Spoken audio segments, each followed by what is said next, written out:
play? If cows fly. Yeah. If cows fly. Yeah. Fly. See. Yeah. FL space. The tape is not running. This That's pretty cool. Right on.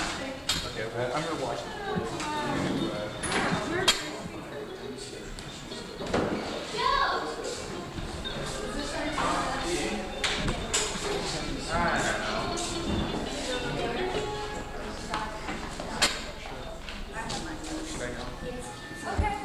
Peace in the I gotta go upstairs.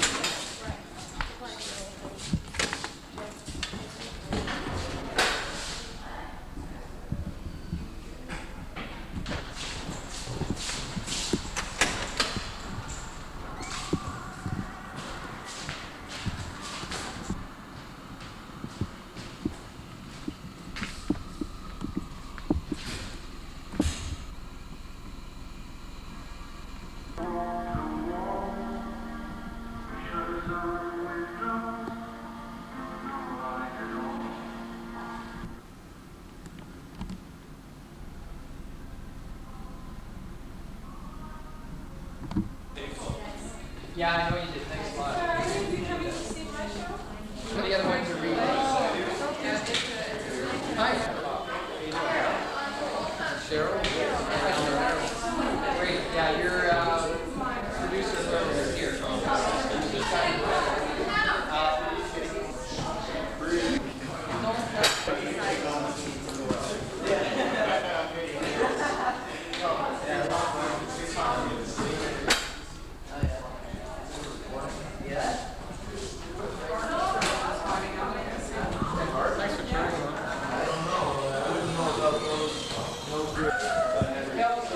Come on, he's so good looking for the freedom of family.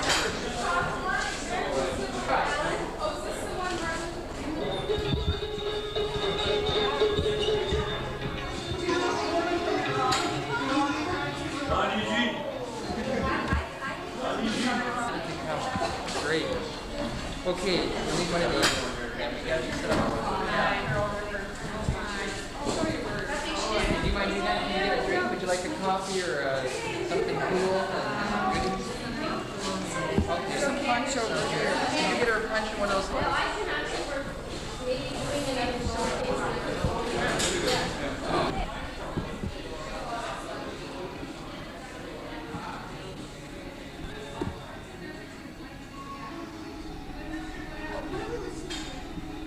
Tim McCaskill from the Board of Education.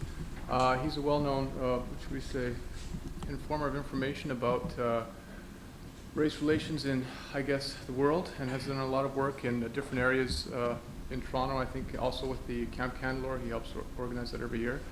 And welcome aboard, Tingaluk.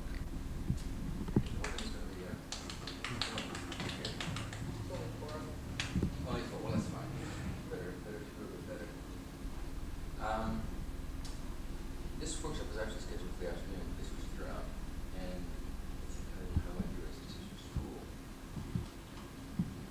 What I want to get people to think about and begin to try to pull apart and put together, I guess, is a different conception of racism. And most people think racism is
out that it comes Indian comes, right? Because those people tend to be on the whole average lower height and so slighter.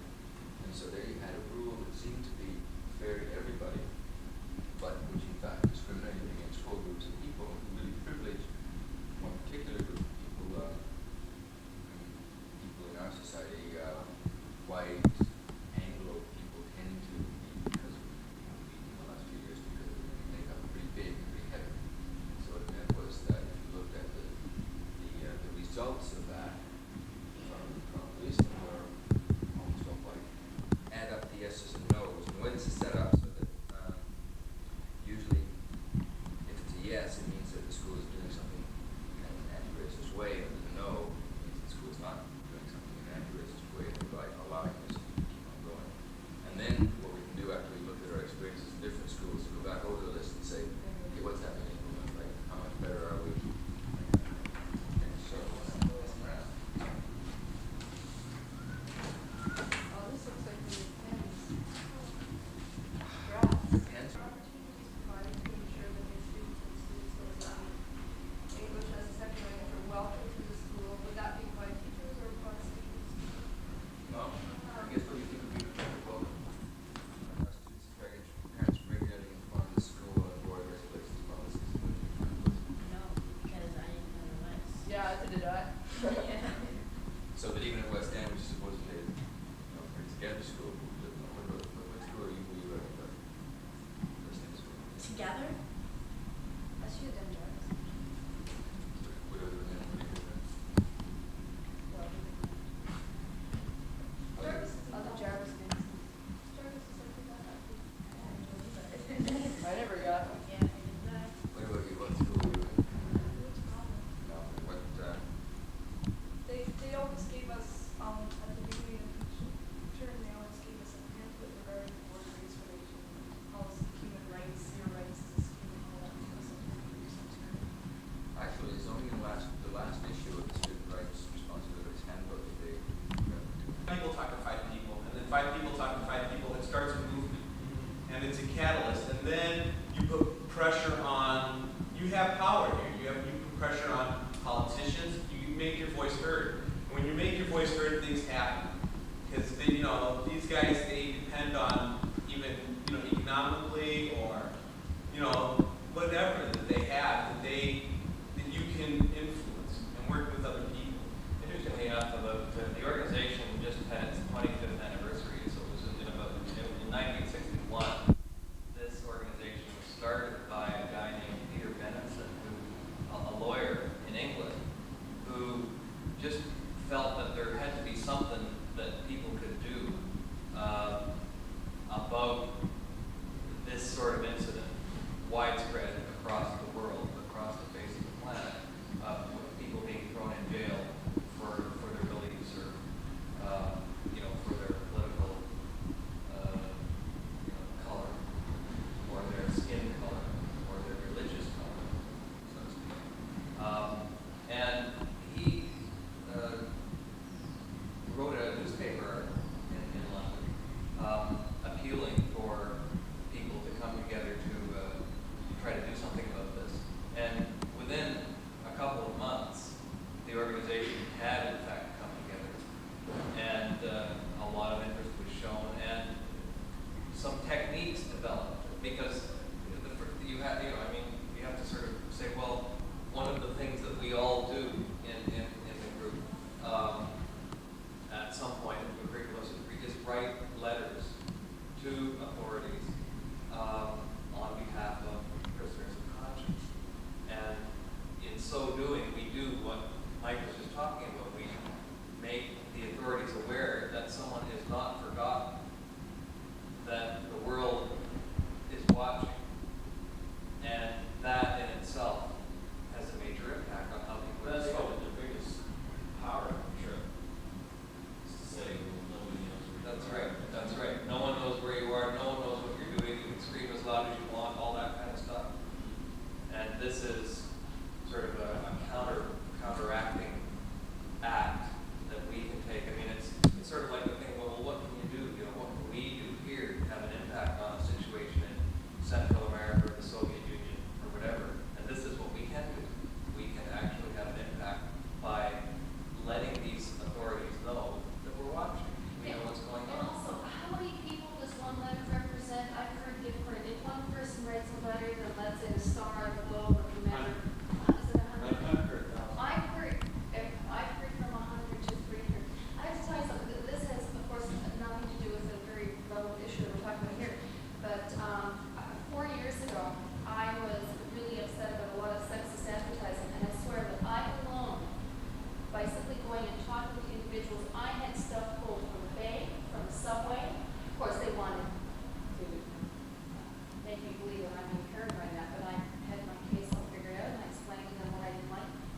Unless there were others doing it, but I don't think so. I had tons of advertising pulled from magazines, and it just sometimes took one letter and a phone call, and maybe another phone call to thank them for doing that. So sometimes, yeah, it really, people have power, they don't know, Yeah. as I said, or maybe people look at their own political system a little closely, complacency is taught, I think that's really sad. Yes. Yeah, I In think for fact- social studies, we should be writing letters, Yeah, you know? yeah. What path do you follow to go and investigate?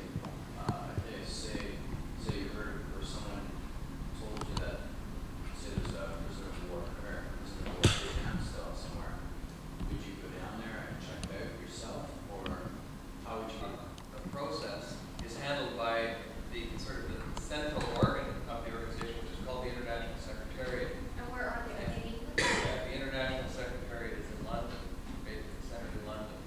And as I was saying, they have a major part of what goes on is carried out in the research department. And the research department is responsible for receiving that kind of information. If I receive information about a prisoner, someone who I think is a prisoner of conscience or maybe mean to people, then my responsibility is to get that information to the International Secretariat, to the research people, so that they can verify this. I mean, these students here, I don't think they accept everything that they read. I don't think they accept everything that they're told. If they think you're wrong, they don't mind saying, why is that so unjustified to me, you know? Which I think it's their generation. I don't know if I at their age would have been as forceful in counteracting what an elder said. You know, I think I might have been a bit more polite about it. Your youth, everything was secure, more secure than now, in a way, because there was a lot of tradition you could rely on, because you trusted it. And there was a lot of hope for future. But right now, because of the nuclear and all those other things, we don't have anything to rely on because we think, well, even in the 60s, our parents tried to do something, it didn't necessarily. And I also think the media has a lot to do with it. They see what's happening in Iran and Iraq and around the world, and they're starting to say, well, why is that happening here? And what could happen here? And, you know? We're more connected. Yeah. Without that. That's why I really like this school, because I think you do try to do that, and that's one of the basic things we look behind faith as well, is independent investigation of the truth. You don't inherit behind faith, you No. do. So Baha'u'llah says if you are mature enough to do that kind of search for the truth on your own individual, and you have to, because if you don't have to agree with it within yourself and just believe it because somebody else told you to do so, it's not a real strong. Are you free to leave at night? advice. Were you free to leave, or did you leave in quickly in secrecy? When I left, it was free, but after, I have cousins who have had to escape. Like if your parents decided they wanted to come and live with you here, could they just say, you know, leave Iran now? If they couldn't. See, what they want here better. They didn't. They wanted to hold the high kingdom, but. Totally agree with it. And how many thousands are we talking about in Iran? Well, why? The Baha'is were the largest minority in Iran, so there were more than Christians, Jews, and Zoroastrians and Buddhists. They were probably close to 500,000 before the revolution. It's a large number. Baha'is also have been told a lot of things. See, Baha'is mostly are highly educated, because that's one of the tenets of high faith, to be educated. You're attracted to that because Yeah, of education. and so what happens is that there were many Baha'is who had very good positions, who had very career-minded, both men and women. And even the one who came from poor villages still were encouraged to do that. Also, Baha'is have been encouraged to have searching mind, to look for truth, to don't believe whatever people say. And that's in regards to everything. And it's very important. Even children of Baha'is have been encouraged from the beginning to do this. So obviously, in terms of career, they had more opportunities because they knew more.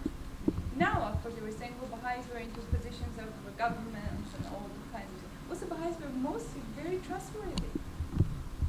See, if we look at the world as one entity, and we look at all the members, all these people who live in different parts of the world, and they come from so many different backgrounds, and we're basically similar. We all eat, we all have to breathe, we all have to, biologically, we're all the same. And differences in color is not necessarily a major issue if we look at our similarities.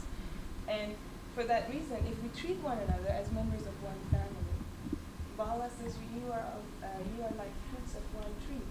Imagine if we think of each other that way, and if we change our way of thinking about looking at the world. For the fellowship, for the joy divine, moving on the everlasting arms.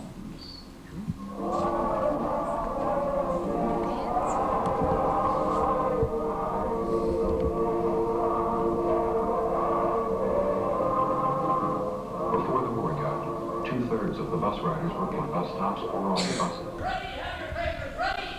Papers, sir!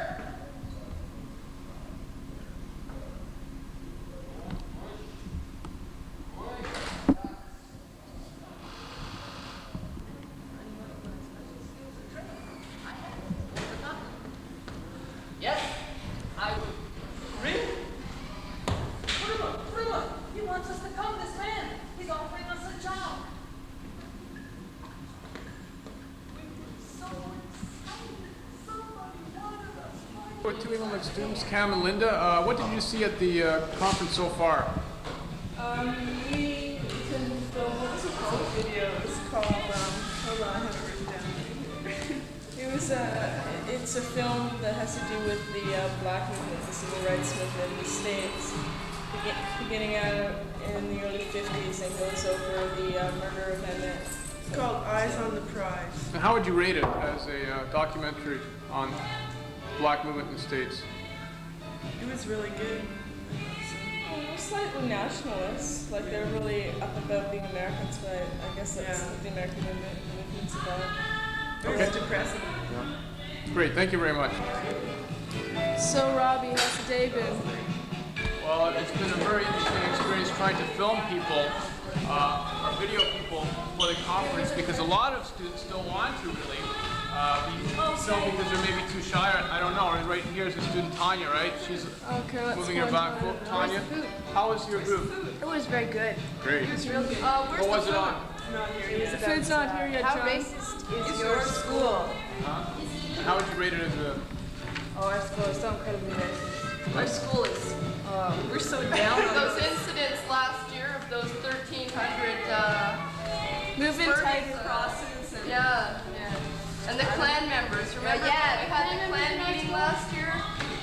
Yeah. All right. Okay, thank you very much.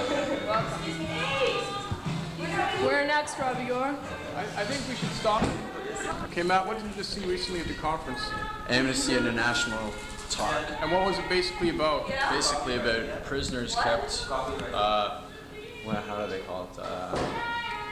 Prisoners of conscience who are held for basically beliefs or a certain religion or race, and what Amnesty International is doing to release them. And what is it doing to release them? What are some methods? Some of the ethics are basically getting people to either join the group, or they can even write a letter to the certain government of the country. Thanks, Matt. Thank you very much. And the one letter equals 100 to 300 letters or voices spoken for. Thank you. Thank you. That's all I have to say about it. Why was it depressing? Because it's disgusting what people do to people.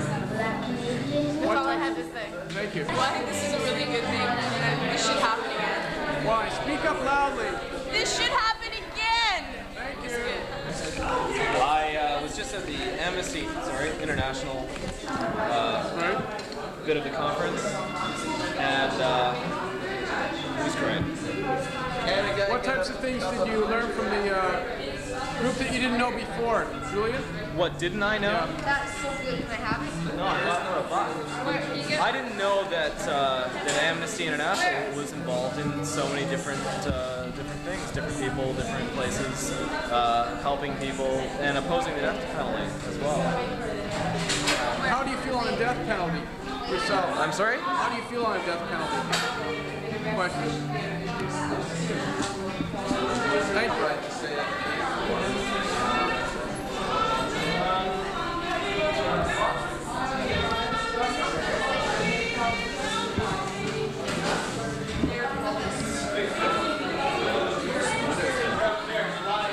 Where are the refreshments?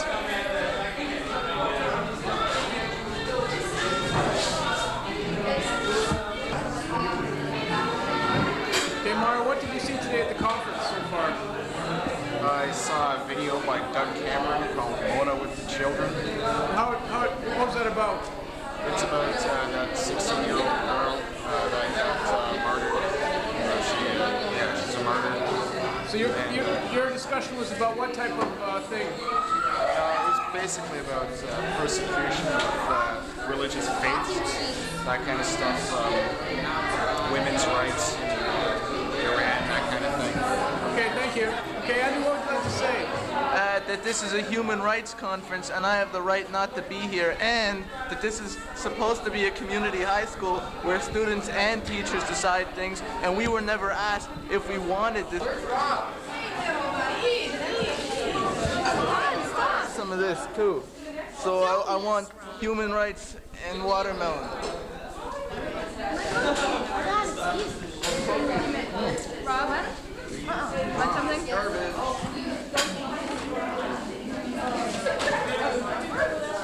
Thank you.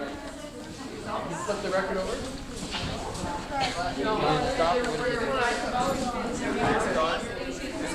Yeah, take one of the has been for largely rural. It hasn't been exactly a place for.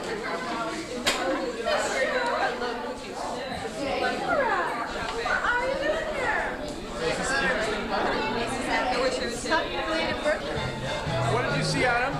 I saw the playwright. How bad y'all feel. I mean, wait, hey, now you asked me to stand up and say what I have to say by just knowing that me as a male have other males going around doing these things. I don't like to see it done, but it ain't shit I can do. I can't change the whole goddamn world. It bothers me to see the men just sitting there and they're telling us what you want us to hear. For instance, you say, okay, I'll try. Okay, let me know how when I'm messing up.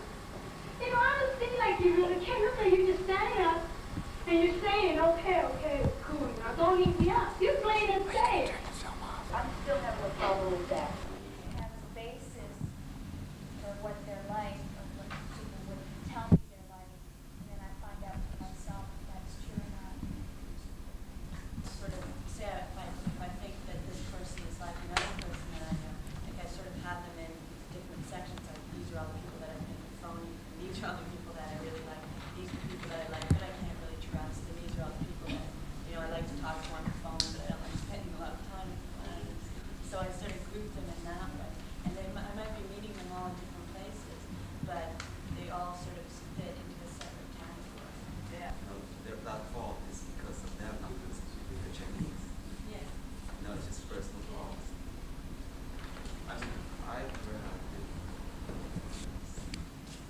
I guess I just kind of think it's just personal. Like I remember and this is all that Well, today we've even, like, look at us, usually Portuguese people and Chinese people speak loudly and use lots of, and Americans, and, I mean, look at us, we use stereotypes right now, and this is sort of, Yeah, because stereotypes are helping us accept things that we're unsure of. Like if you don't know a lot about a person or you meet them, you can say, well, they're Chinese, therefore, it's not necessarily a good thing. But that's just thing. It's just We can stereotype them goddamn Yanks. They're all so big-headed, blah, blah. The person says, oh, I'm American. You're like, oh, I guess you're kind of different. It's really, it's kind of an individual thing. Like people, when you have stereotypes about people, they're always that way until you meet individuals. Does that challenge your stereotype, or do you, when you find one, you really find a big one? but you can find faults in Because if you've got the stereotype and the person comes to figure out she's Italian, so you look really, really hard to find out how she fits it. And then finally she'll do something that beats your stereotype, and There you go. You can like turn to your friends and you can say, hey, get a load of this when this person does this. I really see this in that person. Hey, Jessica, what did you just see now, the second half of the conference? Coming of Age, a film. And how was Eric it? Satie, What was so it you have about? to interview him too. You have to come here. What was it about? It's bad. These kids, they went to conference and they talked about sex and how they feel and racism and all this stuff, and it was really intense. And everybody was crying in the smoothie, and they were all getting really emotional. And How would you rate it as a film, educational film? it was good. Who were you in the second half of the conference? I was in How to Talk to People Who Don't Talk Your Talk. Right? What was it about, basically? It was about how to deal with people who have different, say, customs than you do, or from different cultures and stuff like that, who do things differently. And I heard you did some role playing. Is Yes, that we true? What did. was that about? Well, for instance, I was from Namibia, and I was a person who loved to touch people when I spoke to them like this. Yeah, right. Yeah, so I was forever going, oh, hi, how are you? Right. I'm from Namibia, and I had an accent to boot. So it was very interesting on the whole, and I enjoyed it very much. Great, thank you. You're welcome. What group were you in? Oh, Which group was I in? yeah. How to teach people how to talk to people that don't talk your talk. Yeah, whatever. All right, and how did it go? What was it about, basically? Like different. Shut up! He's asking me. Just different things. Like different cultures have different ways of communicating with people. I Like heard- I'd go up to Mary and go, "Hi, how you doing?" And that was my way of being polite, and she wouldn't Right. like. So you were role playing at the same time? Yeah. Mary, what did you role play? The group split up and 5 people were supposed to pretend they were from separate cultures, and we were sort of acting as Canadian attachés or whatever. Did you say A much? Sorry? Did you say A? No, we were just being friendly and welcoming them. It was more their job to play the roles, and we were sort right. of the guinea pigs. So what did you learn during the process? Wow. It was an enlightening experience. It was good. All right, great. Thank you. Tim, how did it go today for the second part? You were doing role playing? Yeah, we did some role playing about intercultural miscommunications. And I there's, was. Where was I from? I don't remember, but you touched a lot. And you got real close, right? No, I got really close, and people got offended because I went up like this and I talked to them. Did you create this sort of role playing? Was it your idea, or how did it get started? The The role concept? play is one we use at Camp Candelor. Right. I don't know where it came from. I didn't write this one. We modified it a little bit because it used to be called an ambassador game, role play, but now we do it with student exchange because people had a hard time relating to cocktail parties and the ambassadors, they get all. And how did the touchies work? What was it? You had to. Well, the way the game works is that people, most of the students play Canadian students, and 5 play students from different imaginary countries who have very special ways of being polite. And some of them are polite by standing very close, and others never look at you in the eye, and others always interrupt before you finish your question to show that they're listening, and others wait 10 seconds after your question. Those kinds of things, which produces all sorts of strange relations as people don't know how to relate, don't understand what's going on, don't understand what they mean or what they're trying to do. So that partially has to do with body language and Body certain language and all expression? sorts of things. And it's used to kick off a discussion about real differences and real cultural differences that social etiquette that interfere between people. Okay, thank you very much. You're welcome. Interesting about the second part of the program here. Well, I got to act a part where I pretended that I was this person from another country, and I had to stand up really close to them, and everyone got scared off, and they ran across the room, and it was real fun. And what discussions were carried on in the group afterwards about the process? Afterwards, we talked about what made, I suppose, Canada unique, and what true Canadians were like, and so we talked a lot about that, and how we should deal with this problem since there's so many different cultures, various cultures in Canada, and what we should do to be polite and be respectful towards other people's social ways of communicating. Great. And what would be the one word that you would give as a significant word for this? Scary! Okay, thank you very much. What program were you in just recently? I was in, just right now, Yeah. I saw a video on civil rights in the States. Okay. And how did it go? What was it? How would you rate the film, and what types of things? It was really well done. I'd watched a lot of parts of that series before. It's called Eyes on the Prize. It was on Channel 17. It was a good series. It was well put together, and it, had a lot of shock value. They put in just the right clips, and it was really upsetting actually. Because you never actually realize how bad things were until you see it, until it's thrown in your face. It was terrible. It's ridiculous.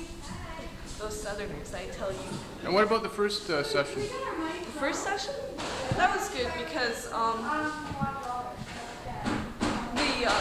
whatever that guy's name was, Tim something? Tim McCaskill? Yeah, he made you aware of the fact that racism is not only like the obvious, but there's sort of subtle things going on, things that we accept as a part of everyday life that happen. Like, if certain regulations are put down in a job requirement, like police officers have to be over 6 feet in height. Like me? So there are members of other racial minorities, like Oriental, like Asian people. Or that's even not, short white people. Well, no, it's prejudice against racism, which the majority is not 6 feet tall. But then I think he said that was prejudice. But I thought, well, if the requirement is over 6 feet, it must be for a reason. So if they don't have to be 6 feet tall, then I don't know. Yeah. So it brought up a lot of discussion, right? 6 feet. What? What brought on this discussion? Gareth, what did you see? What was the one? What did you see in the last? Amnesty International. How'd that go? Really interesting. And what was the main concept behind the talk? Writing letters. Letters. Are you gonna write one? I always write letters. All right, thank you. Do you have the notes on this? What did you think about the conference, and what did you enjoy about? What parts did you enjoy the most? Well, the 2 sessions I was in were excellent. I was in the Human Rights in Iran, and I found that she gave very good information. The questions, Myro and Julia were really interested, in Stacy as well, and the students were really quite anxious to ask her the questions. And they did well. They learned a lot in it. And I think they learned just how free we are here, and how the expression in Canada is so fantastic in comparison to other countries. Right. The last one was Tim McCaskill, and that was prejudice, and just race relations, and again, a lot of good conversation from the students in terms of Canadian culture. So. And we'd like to thank you also from the conference for putting on such a wonderful spread of different delights that you and your students helped work at. I know you've been working maybe a week trying to get the goods. Thank you very much. No, it was a pleasure. You're welcome. I'm trying to get a copy of it.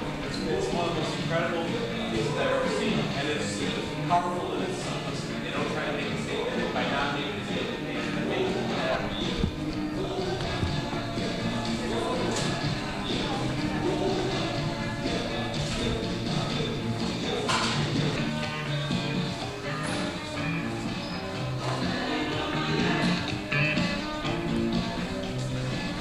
Do you know what love is? No, I don't.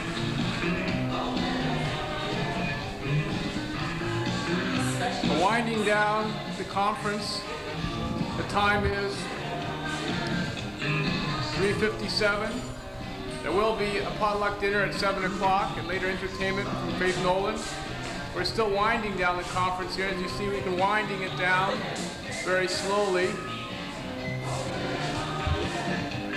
It's been a very successful day. We're trying to find Bob to interview him on the conference itself. We're getting more and more participants coming down as we wind down the film, wind down the conference towards the end.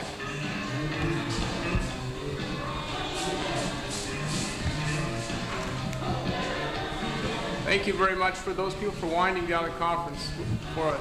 Does anyone remember Bob? Bob? Yeah, how are you? You see it? Yeah. It's on now. Okay, let's go in and interview the janitor. This way, please. Priscilla? Al. Why? We're out here for an interview today. Pardon me? For the Human Rights Conference. What do you think about the Human Rights Conference? I wasn't there. You weren't there? Why No, not? No, Skipping I was off? settling the human rights outside there with ex-employees of the board. Ah, what They're all, employees they're all of the board? rolling in money, and they think they're badly done to with the welfare checks and the unemployment insurance and whatever, pension, you know, the almost, and the... Some of the people from the 212 bar out there. What's the 212 bar? Where they go Listen, I have, listen. I looked at the camera right now, or you're gonna have to take it back. I'm late for a 4 o'clock appointment. Okay, I can take it back. Can you take it back? Is it 4:30? Where is it? Listen, do me a favor. It's a Video Flicks on Queen Street. Queen and where though? It's across the street from this little. You know where the new Harvey's is? Yeah. It's kind of across the street in this little plaza where there's a Minimart. Is it far up? How far up Queen? Yeah, it's quite far Past up. the Goof? It's past the Goof. Oh yeah. Okay, it's great. Much past Video Flicks. Okay, get Bob here. You know, you might just tell. We entered. And what she okay, just give me what she did was very good. She called it.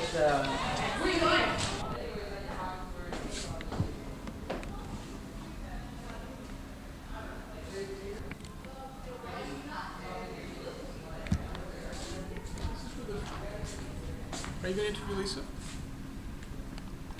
Can I interview you? About the conference? Sorry? No, about the conference. This is The last part of it. conference. What can I say about the conference? There was a lot of interest. That's profound. It was good.